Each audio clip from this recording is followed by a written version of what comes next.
This is, well, I mean, it's one of the best, and I'm live. Sorry. Um, there are a ton of HR things to talk about right now. I mean, just all kinds. States are changing laws and legislation like crazy right now, all across the board. There are new federal things going up almost daily. And in fact, I'll bet that a lot of people don't even know that yet another act was signed into law on just the other day, December 13th, which what was that? Tuesday this week. And that is the 21st Century Cures Act. And that's something that Obama went and signed into effect on December 13th. A lot of people are going to want to check that out. I'm not going to talk about that right now because we are enjoying resumes, and that's what this video is about. This video is about resumes. We see tons of these all the time. Um, I'm just going to read from one here that we got that Cody handed me. Under professional summary, I'm going to give the person's name. If this person happens to see it, thanks for sending this or actually putting it out there. But because I'm going to use it as an example of what really not to do, even though this did make us laugh and it did catch some attention. Unfortunately, I could never share this with a client company of ours. I just couldn't. Um, it says professional summary. And it starts out lowercase, see next, but please understand, I'm not a cocky jerk, rather just irritated and attempting to make the best of it by being creative. I need is capitalized, to spend time actually producing some income, not just humoring the powers that be. I get it. Anybody looking for work, anybody at all, uh, needs to spend time producing income. That's how our society works. We do things to get paid so that we can give other people money to get things that we need. It's super simple. That's the society of capitalism of which the USA is founded upon and operates actually well on. Some people may not agree with me on that, but it does. Um, Under skills, we're going to move on now. Skills says, this glorious site loses and or deletes any information which I spend time, thought, and care in assembling. I'm going to stop right there because this doesn't come through our website. Our website does not allow you to build a resume on it. You can only attach a resume and send a note if you submit it through our website. This actually was found on a resume website to which we subscribe. And you pay big money to subscribe to these things. Anybody who's in the HR business or recruiting industry knows how incredibly expensive it is to obtain resumes from these sites, let alone post jobs. The costs are crazy. But most of the time it doesn't cost you anything to put a resume up, but to retrieve it as an employer or recruiter, it's insane. You spend an awful lot of money doing this. It goes on. I've been at it for hours, rewritten it several times, so now I'm entertaining myself betting that this is capitalized, commentary will probably actually stick and be presented for the world to see. Congratulations, the world has seen it, at least our little tiny spot of it located in the far northwest suburbs of Chicagoland. That's amazing. Now, the resume goes on from there, but at the very end, there's a spot for certifications, licenses, awards.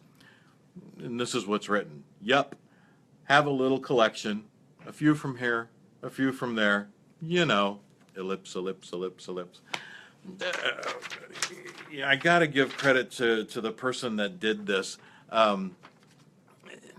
In in a sense, they powered through a website that collects resumes, help people build resumes that obviously is not functioning well. The process of it is obviously very frustrating, and I think a lot of people go through that. But it also builds on the conversation that other people have been having recently, where resumes that we receive often are just so incredibly poorly written, and for key role positions, executive summaries, things that have horrible typing errors, horrible grammar. you look at it and you get disheartened because you think, okay, wow, maybe this person is going to fit what our client needs, and they can't make a complete sentence with proper spelling. And you know you can't present that resume to a client. Of course, if the candidate has excellent experience and looks like on paper just like what our client company needs, we're going to follow up with the candidate, let them know what we found, and ask them to rebuild their resume, make it look nice, bright, and shiny, but only if it is exactly spot on with what our client needs. The rest of the time, we're going to pass right over it, because a poorly written resume, a resume that is sloppy, means that you didn't take time to present yourself as professionally as you possibly could, no matter what position you're going into. Granted, we might give a lot more leeway, and our clients might too, to somebody who's looking for an entry-level job that's just getting into the work industry, or maybe who's been away from it for a long time and coming back and hasn't written a resume in a long time, but is putting forward an effort to get back in there. But man, you have got to make that first impression count. A lot of people also get really, really discouraged with the fact that they're putting in resumes into these automated systems, the automated applicant tracking system, or an ATS, as HR often calls it, and more acronyms. We're in an acronym rife industry. That's a whole nother topic.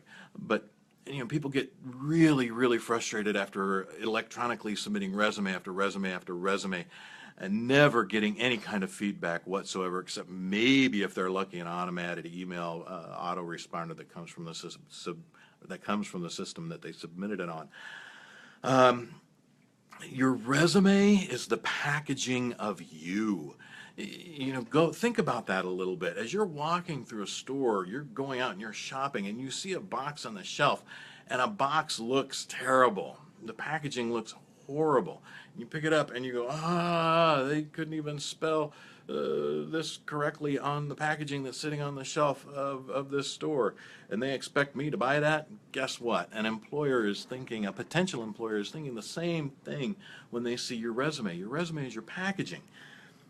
At the same time, the counter argument to that, just had been on LinkedIn the other day, and one of the folks there had commented that, well, oftentimes we'll receive a resume that's amazing, it's fantastic, it looks awesome, only to discover that the candidate is nowhere close to what the resume represented. And that's kind of like seeing a box on a shelf in a toy store. I remember as a kid, we'd go shopping and you'd see these boxes with packages, and just, you wanted to have it, you had to have it, had to have it. And when you get it home and you open it up and you're really disappointed because it's nothing like what's on the picture on the box. Same with a resume like that. So that's the other side of this. I mean, it's opening up a box that's amazing and finding an old smelly sock with a hole in it on the inside is really disappointing.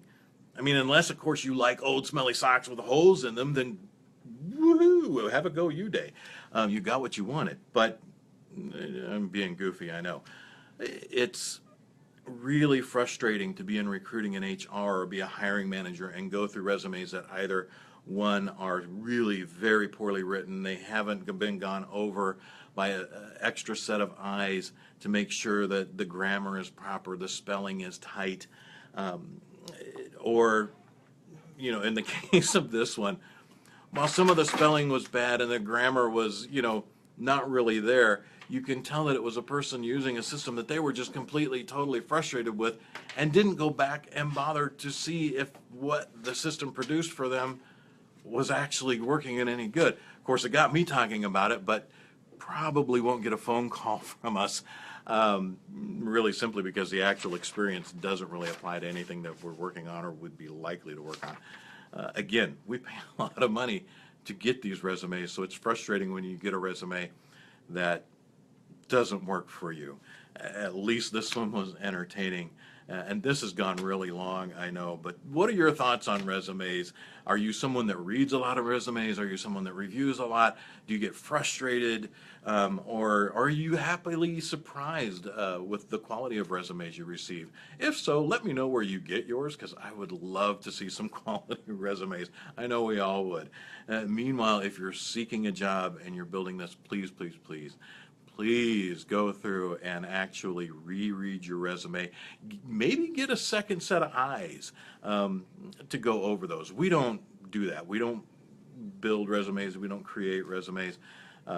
It's very time consuming, and that's not what we do. We're a recruiting firm. We do professional direct hire recruiting, HR support for our clients, and some other things as well. But I encourage you, as a job seeker, go get some help, even if it's just someone else reading through. Maybe they'll catch a typing error, a spelling error, a grammar error.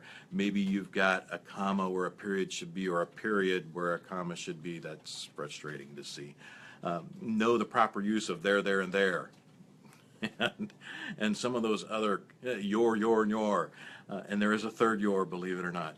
It's terrible to see Y-O-R-E, as in legends of yore, used in the case of you are or you're the possessive.